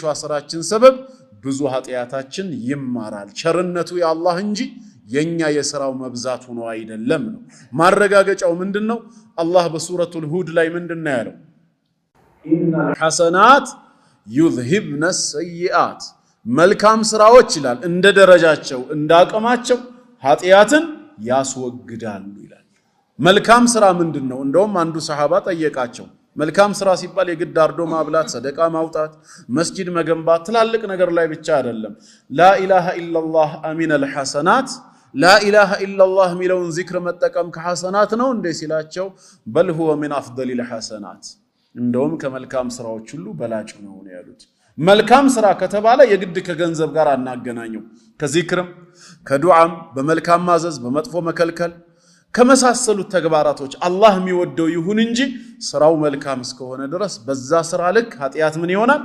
ይወገዳል ረሱል አለይሂ ሰላቱ ወሰላም በሐዲሳቸው ኢተቂላህ حيثما كنت የትም ስፍራ ሆነህ ጌታ ያዘዘህን በመታዘዝ የከለከለህን በመከልከል አላህን ፍራ ተጠንቀቅ ወአትቢኢ ሰይአት አልሐሰና መጥፎ በሰራህ ጊዜ በመትኩ መልካምን አስከትል ተምሑሃ ያብስልሃልና ያ መልካም ስራ ስለዚህ በመልካም ስራ ላይ መሳተፍ ምንም ሸክ የለውም ኃጢያትን እንደሚያጠፋ አሰደቀቱ አሉ ረሱላህ ሰለላሁ ዐለይሂ ወሰለም በሚስጥር የሚደረግ ሰደቃ ቱጥፊኡል ኸጢአ ኃጢያታችንን ያጠፋዋል ከማ ዩጥፊኡል ማኡን ናር ልክ እሳትን ውሃ እንደሚያጠፋው ሁላ ብለዋል ሰደቃ ከመልካም ስራዎች ይመደባል ሰው ባቀሙ ልክ በመልካም ስራ ላይ የሚመላለስ ከሆነ ኃጢያቱም በዛው መልክ ይጠፋል ከመልካም ስራዎች አንዱና ትልቁ ደግሞ ሶላት ነብያችን አለይሂ ሰላቱ ወሰላም ሶላት ወንጀልን እንደሚያጸዳ በእለታዊ ትጥበት ምሳሌ አድርገው ተናግረዋል አራአይቱም ነው ያሉት አያኽቢሩኒ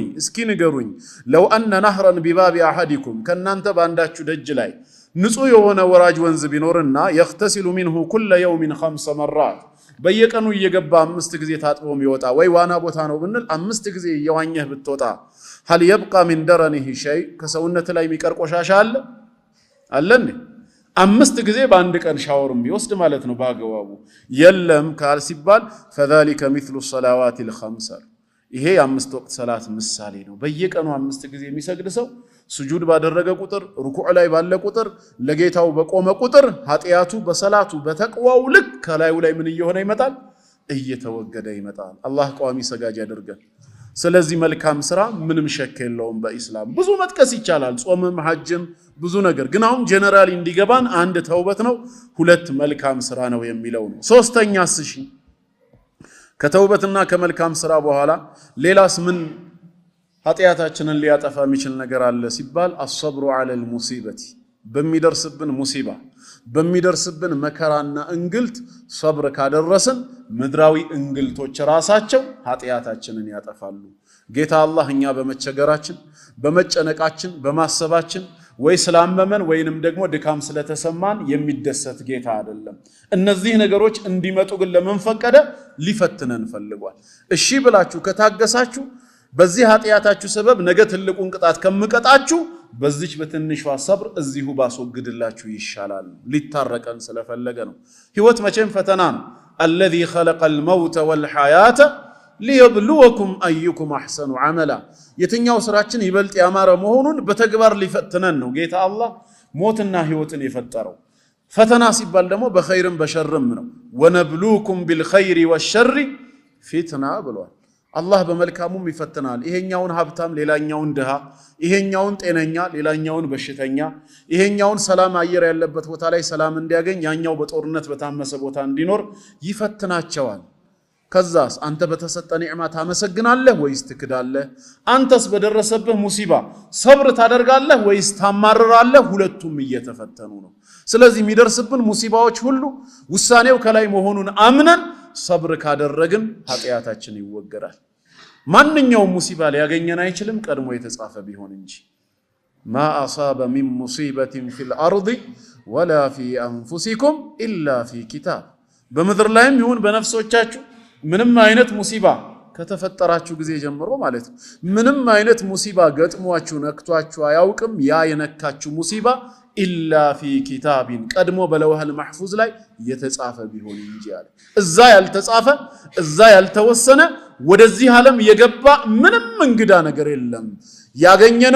ያገኘንም ነገር በጠቅላላ ቀድሞ ምን የሆነ ነበር የተጻፈ ነው ድልም ቢሆን እንደዛው ነው ቁል ለን ዩሲበና ምንም አይነት ድል ያገኘን ሊገጥመን አይችልም ብለህ ተናገር ኢላ ማ ከተበ አላሁ ለና አላህ የናንተ ነው ብሎ የጻፈልን ካልሆነ በቀር ድሉም እንደዛው ነው ማለት ነው ስለዚህ ሚደርስብንን ሙሲባ ላይ ሰብር እናድርግ ረሱል አለይሂ ሰላቱ ወሰላም ማ ዩሲቡል ሙስሊሙ ሚን ነሰብ ወላ ወሰብ ያሉት አንድን ሙስሊም ድካም የሚባል ነገር አያገኘውም ህመም በሽታም እንደዚሁ አይደርስበትም ማለት ወላ هم ወላ غم ሐሳብ ጭንቀት ወላ ሁዝን ትካዜ የሚባል ነገርም አይደርስበትም ሙስሊምን حتى الشوكة التي يشاك بها ሌላው ይቅርና በእግሩ የምትገባ የሆነች እሾክ እንኳን አትወጋውም እሱን እነዚህ ሁሉ ሲደርሱበት ሰብር ካደረገ ኢላ ከፈረ الله بها خطايا ኃጢያቱን አላህ በዛ ሰበብ ሊመራው ቢፈልግ እንጂ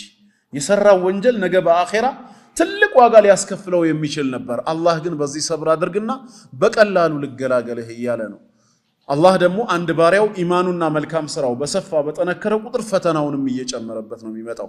በሌላ ሐዲስ እንደተነገረው ምን እስኪሆን ድረስ ሙሉ በሙሉ ከኃጢአት እስኪያጸዳውና ኃጢአት የሌለበት ሰው ሆኖ በምድር ላይ እስኪራመድ ድረስ አሉ። ለካ እነዛ ፈተናዎች ሙሲባዎቹ አላህ ለኛ አስቦ ለራሳችን ያደረገው እንጂ እኛን በመቅጣት በማሰቃየት የሚደሰት ጌታ ሆኖ አይደለም። ይቅርብን ሙሲባው ድሎቱ ይሻለናል ካልን ላጠፋነው ጥፋትስ ነገ የውሙል ቂያማ ዋጋ መክፈል እንችላለን? እዛ ደግሞ ከጀሃነም እሳት ውጪ ሌላ የለማ። ወይ ትክክለኛ ተውበት አድርጉ ኢስቲግፋር አድርጉ ልማራችሁ አለን።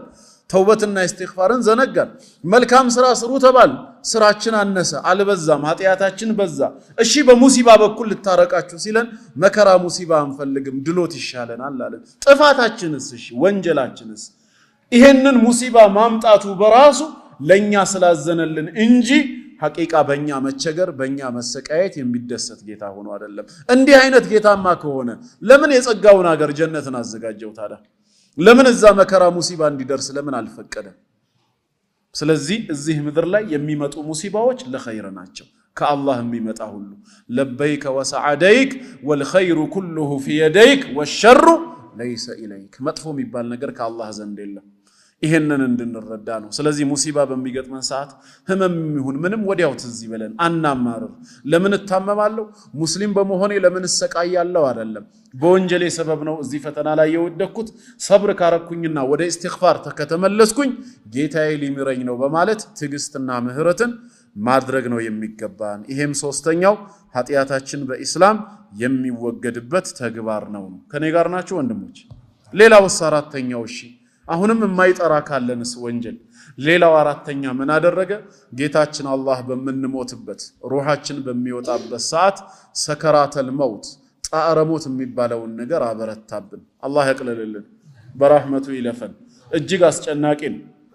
ነገር ግን ለምንድነው ሰከራተል መውት ላይ ያስተላለፈው ሲባል ሸይኹል ኢስላም ኢብኑ ተይሚያ ረሂመሁላህ እንደገለጹት በዚህ ሰበብም በጭንቀቱ ምድር ላይ የሰራህ ወንጀል እንዲቃለልልህ አላህ ካዘነልህም ሙሉ በሙሉ ከዛ እንዲገላገልህ የዱንያውን ስቃይ አብዝቶብህ ነው አኺራ ዋጋ የሚያስከፍልህ የነበረውን ማለት ነው። በዚህ መልኩ ባሪያውን አላህ ሊምረው ይፈልጋል። አምስተኛስ እሺ ከዛ ካለፈ አሁንም ኃጢአተኛ ከሆንስ በሞትንበት ሰዓት ከሰከራተል መውት በኋላ ሩሃችን ሲወጣ ሶላቱል ጀናዛ ተደነገገ። ስለዚህ ከኋላችን ሆነው ሙስሊሞች በእኛ ላይ ይሰግዱብናል። እነሱ በሚያደርጉት ሶላቱል ጀናዛ ለኛ በሚያደርጉት ዱዓ ከጌታችን ዘንድ ምን እናገኛለን? ምህረትን እናገኛለን። በተለይ ደግሞ 40 ወይ ከዛ በላይ የሚሆኑ ሰዎች ሰግደውብን 3 ወይም ከዛ በላይ የሆኑ ሰዎች በኸይር የተመሰከረልን ከሆነ አላህ ዘንድም እንደዚሁ ወጀበት ጀነት ይወጅብልናል። አላህ ይወፍቀን፣ አላህ ለዛ ብቁ ያደርገን። ይሄንን ለማድረግ ግን ወሲያው አይደለም 40 ሰው እንዲሰግድብህ ወሲያ ስላደረክ ወይ ገንዘብ ስለከፈልክ የሞትክ ቀን 40 ሰው ይሰግዳል ማለት አይደለም። አላህ ከፈቀደ የተቆጣብህ ከሆነ የሆነ ቦታ እንድትሞትና ሰው ሳይሰግድብህ አውሬም እንዲበላህ ሊያደርግ ይችላል። ከሱ ማምለጥ አይቻልም። የግድ ያለው አማራጭ ምንድነው? ያ ረቢ ጌታዬ ሆይ አሟሟቴን አሳምርልኝ፣ በኔ ላይም 40ና ከዛ በላይ የሆኑ ሙእሚኖች እንዲሰግዱብኝ አድርግ ብለህ እሱኑ መለመን እንጂ ያንተ ወሲያ አይደለም፣ ዘመደ ብዙ መሆነ አይደለም። አላህ ጥበበኛ ጌታ ነውና በዚህ መልኩ ከሆነ የነሱ ሰላቱል ጀናዛ መደንገጉ በራሱ ኃጢአታችን እንዲማር ብዙ ማረጋገጫ አለው። ስድስተኛው ልጥቀስና ሰዓቱን ልጨርሰው ስለሌለን እስከ 10 የሚደርሱ ናቸው የተጠቀሱት። እኛ ከሞትን ተሰግዶብን ቀብር ከገባን በኋላ ሌላ ምን ይጠቅመናል ሲባል በኢስላም ሸሪዓ መሰረት ወንድሞቻችን የቤተሰብ አካላትም ይሁኑ የዲን በእኛ ስም የሚያወጡት ሰደቃ በእኛ ስም የሚያደርጉት ዱዓ አጅሩ ምን እንዲሆን ወደኛ እንዲደርስ። በተለይ ደግሞ እኛው ራሳችን የሰራነው ሰደቃ ጃሪያ ከሆነ እኛ ብንሞትም ስራው ምን ሆኗል?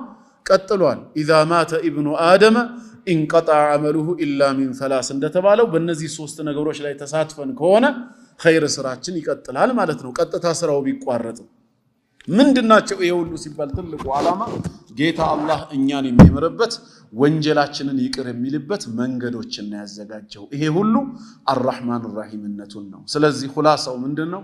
እኔም እናንተ ጥፋተኞች ነን። ዛሬ ድል የራቀን ከካፊሮች በታች ሆነን እነሱ በላይ ሆነው እንዲገዙን ያደረገው ከአላህ መንገድ ከመስመሩ በመውጣታችን እውነተኛ ሙእሚኖች ባለመሆናችን ሰበብ ነው። በትክክል ሙእሚኖች ብንሆን ኖሮ ወለን የጅዐለ አላሁ ሊልካፊሪና ዐለል ሙእሚኒነ ሰቢላ፣ እኔ አላህ ለካህዲያኖች በሙእሚኖች ላይ የበላይ የሚሆኑበትን መንገድ በፍጹም አላደርግላቸውም እንዳለው ባላደረገብን ነበር። ግን ለምን ከኛ በላይ ሆኑ ሲባል ገና ሙስሊሞች ሆነናል። እውነተኛ ሙእሚኖች አልሆንም። ወደ ትክክለኛው የኢማን መንገድ የተመለስን ጊዜ የበላይነታችንም አብሎ ይመለሳል። ያን ዘመን የሚናፍቅ ሰው ከግሉ ጀምሮ ከጌታው ጋር እርቅ መፍጠር አለበት። ጥፋተኛ መሆኑን አምኖ በቃኝ ይሄ ህይወት ብሎ በተውበት በእስቲግፋር መመለስ አለበት። ትላንት ከሚሰራው መልካም ስራ የበዛ መልካም ስራን እየሰራ አንድነታችንን ማጠናከር አለብን። አላህ የበላይነታችንን ይመልስልን። አላህ ሁላችንንም አንድ ቁርአን አውርዶ አንድ ነብይ እንደላከው አንድ ኡማ ያደርገን። ለላ ኢላሃ ኢላላህ የምንለፋ ሙስሊም ባሮቹ አላህ ያደርገን።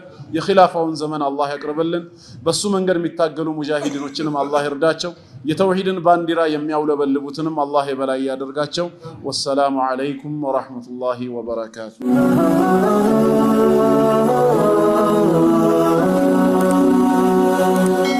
ሰብስክራይብ በማድረግ ቤተሰብ ይሁኑ።